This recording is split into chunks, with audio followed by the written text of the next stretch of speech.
A compliance employee of Binance, the world's largest cryptocurrency exchange, allegedly wrote, "We need a banner, is washing drug money too hard these days? Come to Binance, we got cake for you." According to court documents, Binance launched in 2017, at the heels of the shuttering of Bulgaria-based Bitcoin exchange BTCE. It emerged as the largest digital asset platform in the world, replacing BTCE by prioritizing growth and profits over compliance with US laws by not implementing the core components of an effective anti-money laundering program with comprehensive Know Your Customer protocols, or systematically monitoring transactions or filing a suspicious activity report with FinCEN, a US financial watchdog.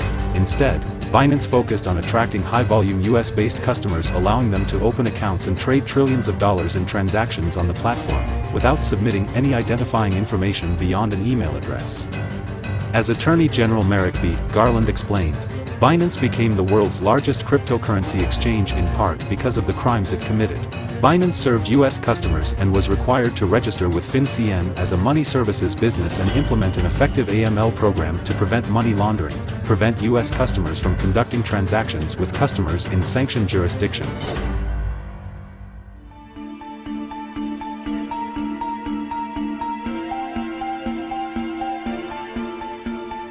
Acting U.S. Attorney Tessa M. Gorman for the Western District of Washington said, "From the beginning of its existence, Binance and founder Changpeng Zhao chose growth and personal wealth over following financial regulations aimed at stopping the laundering of criminal cash.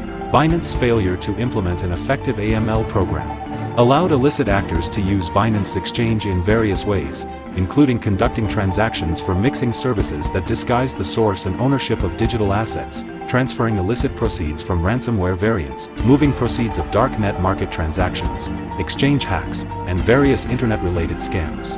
Binance failed to report over 100,000 suspicious transactions involving terrorist groups including Hamas, ransomware, child sexual exploitation material, and scams. As Secretary of the Treasury Janet L. Yellen noted, Binance turned a blind eye to its legal obligations in the pursuit of profit. Its willful failures allowed money to flow to terrorists, cybercriminals, and child abusers through its platform. Binance also did not implement controls that would prevent US users from trading with users in sanctioned countries such as Iran, willfully causing over $898 million in trades between US users and users ordinarily resident in Iran.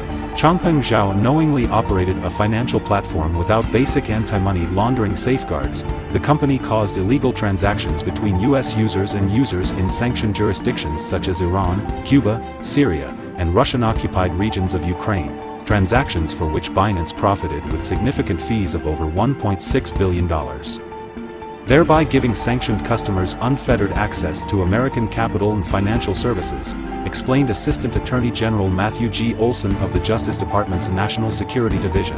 As a result, Binance pleaded guilty and agreed to pay over $4 billion to resolve the Justice Department's investigation into violations related to the Bank Secrecy Act, failure to register as a money-transmitting business, and the International Emergency Economic Powers Act. As part of the plea agreement, Binance has agreed to forfeit $2.5 billion and to pay a criminal fine of $1.8 billion for a total financial penalty of $4.3 billion, paying one of the largest corporate penalties in U.S. history, pointed out Attorney General Merrick B. Garland.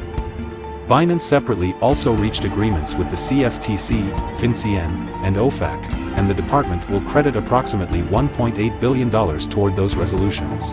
As Deputy Attorney General Lisa O. Monaco added, "Today's charges and guilty pleas, combined with a more than $4 billion financial penalty, sends an unmistakable message to crypto and DeFi companies: if you serve US customers, you must obey US law." Binance founder and chief executive officer, Changpeng Zhao, a Canadian national, also pleaded guilty to failing to maintain an effective AML program, in violation of the BSA, and resigned as CEO of Binance.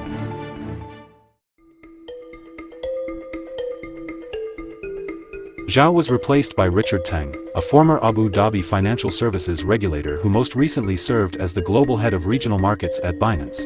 channeling Marie Antoinette "let them eat cake" may have been the famous last words of Binance compliance officer before Binance's guilty plea, which is part of coordinated resolutions with the Department of the Treasury's FinCEN and Office of Foreign Assets Control and the U.S. Commodity Futures Trading Commission. Binance's settlement resulted in client fund outflows of more than $1 billion, similar to when the Security Exchange Commission charged Binance and its founder earlier in June with mishandling customer funds and lying to regulators. As Secretary of the Treasury Janet L. Yellen noted, today's historic penalties and monitorship to ensure compliance with U.S. law and regulations mark a milestone for the virtual currency industry. Any institution, wherever located, that wants to reap the benefits of the U.S. financial system must also play by the rules that keep us all safe from terrorists, foreign adversaries, and crime, or face the consequences. Up to this day, Binance's legal problems with the SEC still remain unresolved. The story of Binance's rise and its struggles with financial crime offers a cautionary tale in the cryptocurrency industry. It underscores the critical importance of regulatory compliance and robust security measures in the digital finance arena, particularly as policymakers and regulators globally grapple with the challenges posed by the illegal use of cryptocurrencies.